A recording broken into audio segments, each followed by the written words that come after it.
Hi there, and welcome to This Day in History for August 5th. August 5th is the 217th day of the year in the Gregorian calendar, 218th in leap years, with 148 days remaining to the end of the year. Let's see if I can scoot this over at all. Alrighty, that might work. Today's word is seditious. Now, sedition is a conduct or speech which incites people to rebel against authorities, and seditious is an adjective that describes the state or act of inciting or causing people to rebel.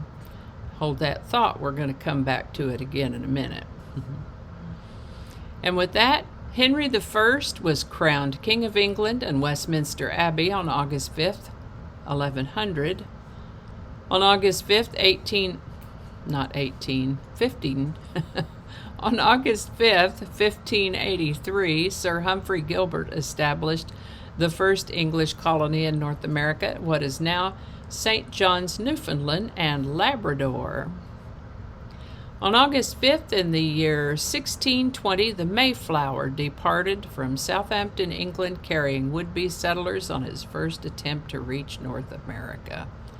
They landed, I think, over in Massachusetts somewhere. Now, bonus word. We heard about seditious a few minutes ago, and now we have libel, which is a method of defamation that is injurious to a person's reputation, exposes a person to public hatred, contempt, or ridicule, or injures a person in his or her business reputation. That said, in 1733, a man named John Peter Zenger started a paper called the New York Weekly Journal. In this paper, he published opinions critical of the colonial governor, William Cosby. Cosby didn't like this very much and had Zenger arrested and charged with seditious libel. On August 5th, 1735, New York Weekly Journal writer John Peter Zenger was acquitted of seditious libel against the royal governor of New York when it was found that what he had published was actually true,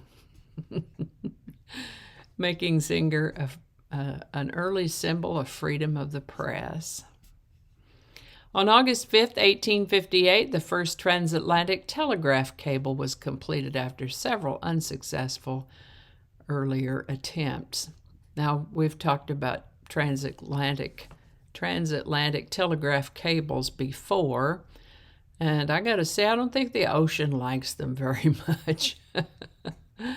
This one operated for less than a month. On August 5th, 1888, Carl Benz's wife, Bertha, drove from Mannheim to Pforzheim and back in the first long-distance automobile trip. Now, it's about 121 miles round trip, 194 kilometers for my metric friends. And she didn't tell Carl she was going to do this. He probably would have tried to talk her out of it. And she took her two sons, ages 14 and 15, and gosh, what an adventure that must have been for them. Now, why would she do this? Take that motor wagon on such a long trip without telling her husband? Well, ostensibly it was to visit her mother, but she also wanted to demonstrate to her husband that automobiles could be useful and that they could be a financial success. They could be useful to lots of people and they would buy these things. So she met with several challenges along the way. She had some mechanical difficulties. She overcame all of those. She had to find the solvent that was used as a fuel, which was available at the time only through a dispensing chemist shop, what we might think of as a pharmacy. So the world's first filling station was a little pharmacy in Germany. It still exists. I think there's a historical plaque out there denoting it as the first filling station. I didn't see the sign, but I heard that there's one out there. She, as I said, had other mechanical difficulties along the way, but she successfully dealt with them, and these difficulties gave Carl some ideas about things to improve. in the motor wagon, which is what they called it at the time.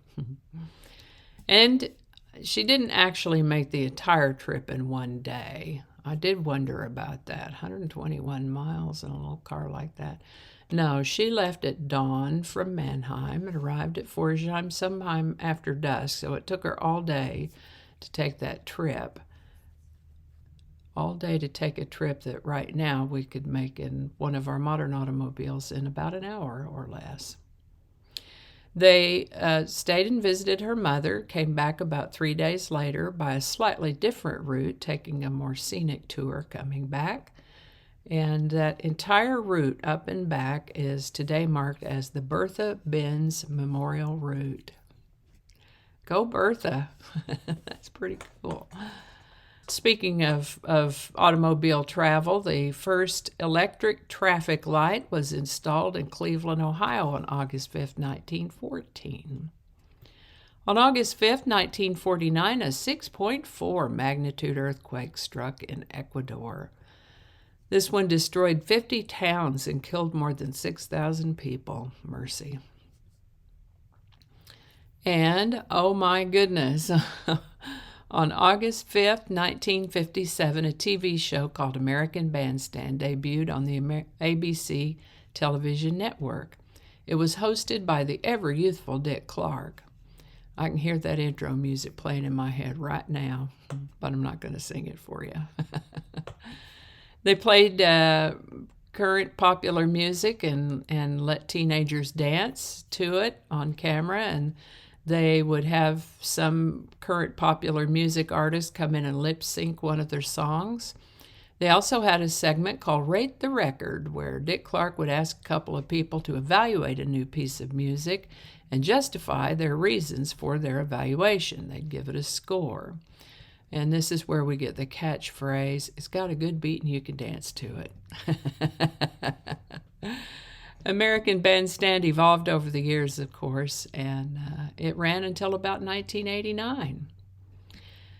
Now, at the age of 36, Marilyn Monroe was found dead in her Los Angeles home on August 5, 1962. While her death was ruled at the time to be an accidental drug overdose, subsequent investigations and/or theories have suggested she may have been murdered. And that's all I have for you today. Hope you learned something you didn't know before. I know I sure did. I always do. That Bertha Benz, what a gal. Anyway, links to my sources will be in the show notes. Thanks for watching. Give it a like if you enjoyed this. I apologize again for no pictures or music today, but we're still a little bit on the fly. Elizabeth is here, so I'm going to have to go answer the door. I'll add pictures of the work that we were looking at yesterday. So, all righty. See you again tomorrow.